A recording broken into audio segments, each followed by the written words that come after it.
Pourquoi un client choisirait votre produit plutôt qu'un autre? Quels sont les arguments, les valeurs ou les services qui feraient dire à un prospect « c'est avec cette entreprise que je veux travailler ». En d'autres termes, qu'est-ce qui vous différencie? That is a good question. De prime abord, répondre à cette question doit vous être facile. Vous direz sans doute que vous êtes meilleur, plus performant, plus rapide, moins cher ou plus innovant que votre concurrent immédiat. S'agit-il d'une simple conviction ou est-ce le fruit d'une stratégie mûrement réfléchie qui ne laisse aucune place au doute?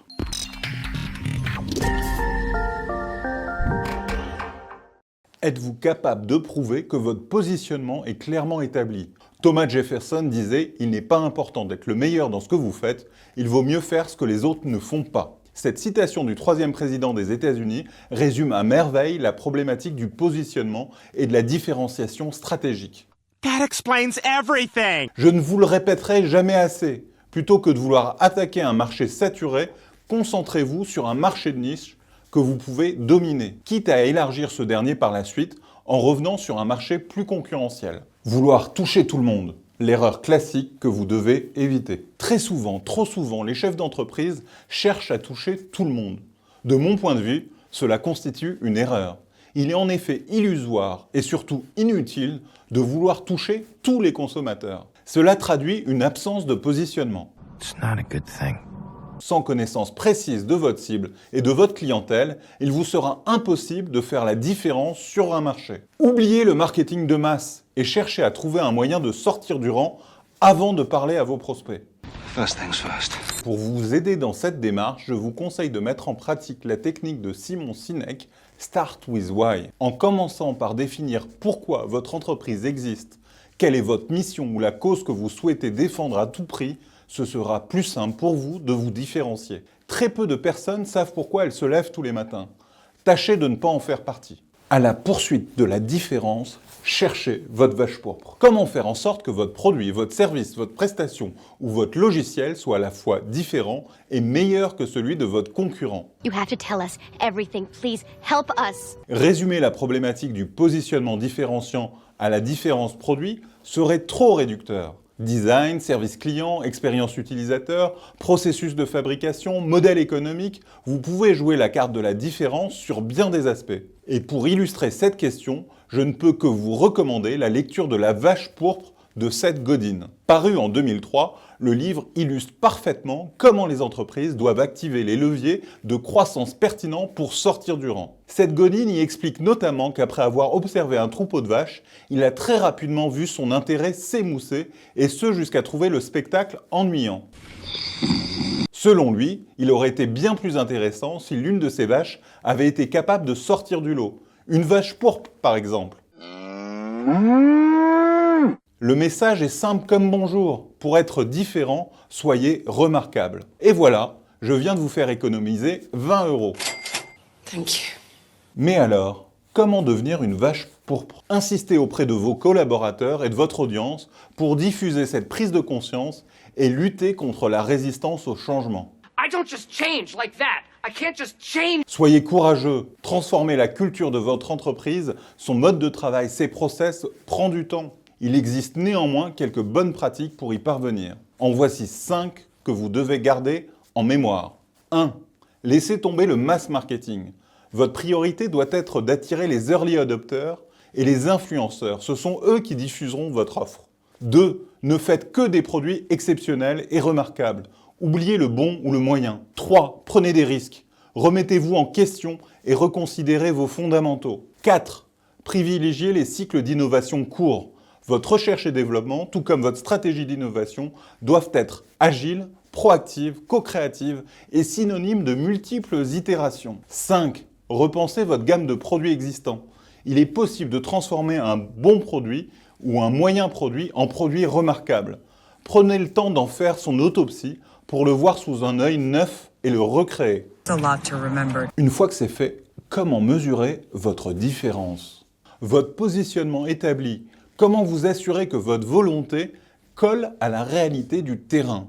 Que devez-vous observer pour être certain que votre positionnement de marque ou de produit est réellement tangible et compris par tout le monde? Pour le savoir, je vous partage 2 de mes secrets.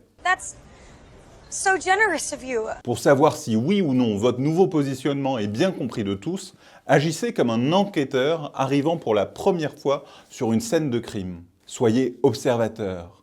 Sachez poser les bonnes questions et aller au bout des interrogatoires. Chaque déclaration, valeur ou élément attributif revendiqué doit être corroboré par des preuves tangibles. Good detectives use evidence. Vous dites être innovant? Expliquez pourquoi, expliquez en quoi. Et si des innovations sont apportées à votre crédit, parlez-en. L'objectif est de montrer à votre audience à quel point votre produit est de meilleure qualité que celui de votre concurrent. Vous dites valoriser le service client ou l'expérience utilisateur? Revenez sur vos process, donnez vos statistiques de satisfaction, apportez des preuves. Yes, that is what I will do. 2. Demandez autour de vous. Du site web au contact client en passant par l'utilisation du produit ou la réactivité, vous devez établir une liste des points de contact entre votre marque et vos clients. Une fois cela fait, un positionnement doit transparaître clairement. Clients, prospects, employés, dirigeants, concurrents, prenez le temps de les interroger pour recueillir leurs remarques et confirmer que la vision que vous avez de votre positionnement colle à la réalité. Hors du positionnement, point de salut. Partez du principe suivant. Pour vaincre vos concurrents, oubliez-les en recherchant pour votre entreprise un positionnement différenciateur, illustration de votre identité de marque. 1. Définissez votre positionnement différenciateur. Le positionnement illustre l'image distinctive et spécifique de votre marque auprès des cibles concernées. Distinctivité et spécificité sont deux exigences qui constituent les fondations de votre différence et qui sont indispensables pour construire votre stratégie de communication. 2. Structurez votre mapping de positionnement. Pour y parvenir, rien de tel que de créer une carte visuelle utile à la construction de 4 territoires d'expression prenant en compte la concurrence, les besoins du marché et les caractéristiques de votre offre. Imaginée par Gabriel Shapiro, notre ancien directeur des stratégies, cette matrice vous permet d'imaginer 4 positionnements différents pour votre entreprise en jouant sur 2 axes différents. L'axe bénéfice-promesse ou pourquoi un élément spécifique à votre entreprise est différenciant du reste du marché. L'axe affectif-rationnel ou comment l'émotion et l'affectif jouent un rôle dans votre façon de vous différencier. Continue. En faisant le travail d'écrire ces 4 positionnements dans un cadre co-créatif, vous allez révéler les différences fondamentales de votre entreprise avec la concurrence. Cela vous permettra d'aboutir sur un positionnement fédérateur et équilibré entre ces 4 territoires. C'est d'ailleurs ce que nous proposons comme prestation dans nos ateliers positionnement.